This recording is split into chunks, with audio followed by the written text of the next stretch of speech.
Assalamualaikum, my name is Valiza Zara, roll number 20T43. Today we will discuss morphological operations and its applications in digital image processing. First of all, introduction to morphological operations.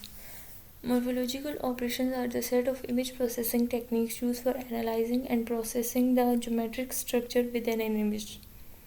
हमारे पास ये image processing की techniques होती हैं. Basically हम इसमें जो image के structure को डिस्कस करते हैं, मतलब उसके साइज़ और ज्योमेट्री वगैरह को प्रोसेस करते हैं. हमारे पास बहुत सारे टाइप्स के मॉर्फोलॉजिकल ऑपरेशंस होते हैं, जैसे कि erosion, dilation, opening, closing, hit और miss transform, boundary extraction. First of all हमारे पास होती है एरोजन एंड डायलेशन. अब डायलेशन में हम लोग क्या करते हैं कि जो इमेज में ऑब्जेक्ट होते हैं उसकी बाउंड्री में पिक्सेल्स को ऐड करते हैं, जबकि एरोजन में क्या करते हैं कि जो ऑब्जेक्ट होते हैं उसकी बाउंड्री में से पिक्सेल्स को रिमूव करते हैं. हमारे पास ये जो नंबर ऑफ पिक्सेल्स हम ऐड करते हैं या रिमूव करते हैं वो किस चीज़ पे डिपेंड करते हैं, वो हम इमेज प्रोसेसिंग के लिए जो स्ट्रक्चरल एलिमेंट यूज़ करते हैं उसके साइज़ और शेप पे डिपेंड करते हैं. एरोजन में हम लोगों के पास पिक्सेल्स रिमूव होते हैं, तो इसलिए हमारे पास इमेज का साइज़ जो है ऑब्जेक्ट का साइज़ छोटा हो जाता है, जबकि डायलेशन में हम लोग पिक्सेल्स को ऐड करते हैं इसलिए ऑब्जेक्ट का साइज़ बड़ा हो जाता है. एरोजन के एग्जांपल्स क्या है कि हमारे पास जो आउटपुट पिक्सेल्स होती है उसकी मिनिमम वैल्यू होती है. अब in a binary image a pixel is set to 0 if any of the neighbouring pixel have value 0. हमारे पास एक इमेज में हमारे पास इमेज प्रोसेसिंग में हम लोग स्ट्रक्चरल एलिमेंट पे डिपेंड कर रहे थे कि अगर स्ट्रक्चरल एलिमेंट में की कोई भी वैल्यू 0 आ रही है तो हम लोग पिक्सल को 0 पे सेट करते हैं. और डायलेशन के एग्जांपल में हमारे पास क्या होता है कि जो आउटपुट पिक्सल होते हैं उसकी मैक्सिमम वैल्यूज़ होती हैं. In a binary image a pixel is set to 1 if any of the neighbouring pixel have 1 value. हमारे पास स्ट्रक्चर एलिमेंट में से कोई भी नेबरिंग एलिमेंट उसकी अगर नेबरिंग पिक्सल की वैल्यू 1 आ रही है तो हम पिक्सल की वैल्यू 1 सेट करते हैं. इसमें हमारे पास इमेज ऑब्जेक्ट का साइज़ बड़ा होता है. आगे हमारे पास आती है ओपनिंग एंड क्लोजिंग.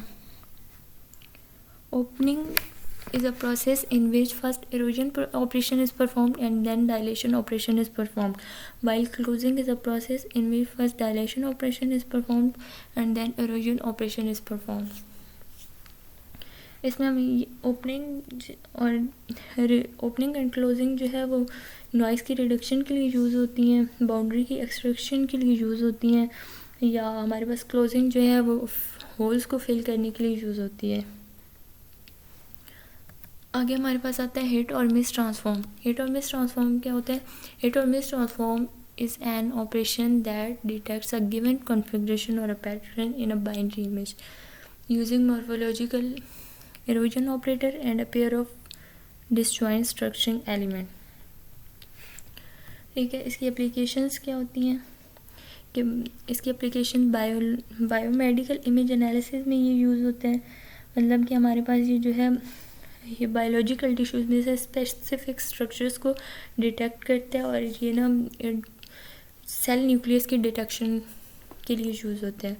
और फिंगरप्रिंट रिकॉग्निशन के लिए भी यूज़ होता है, टेक्स्ट रिकॉग्निशन के लिए भी यूज़ होता है. मतलब इसमें हम लोग स्पेसिफिक कैरेक्टर्स और सैम्पल्स को डिफ़ाइन करते हैं. हम वो स्पेसिफिक कैरेक्टर्स और सैम्पल्स को हम लोग रिकॉग्नाइज़ करते हैं, हम जो स्ट्रक्चर एलिमेंट होते हैं वो अपनी डिज़ायर शेप का डिफ़ाइन करके.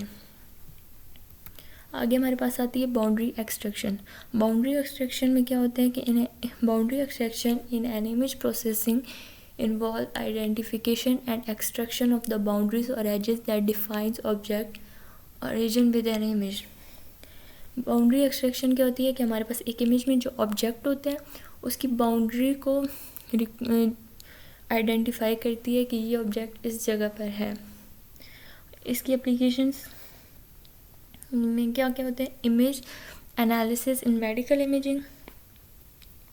ठीक है, ये मेडिकल इमेजिंग में यूज़ होते हैं. मतलब ये हमारे पास ट्यूमर की डिटेक्शन के लिए यूज़ होते हैं या ऑर्गन्स की सेगमेंटेशन के लिए यूज़ होते हैं.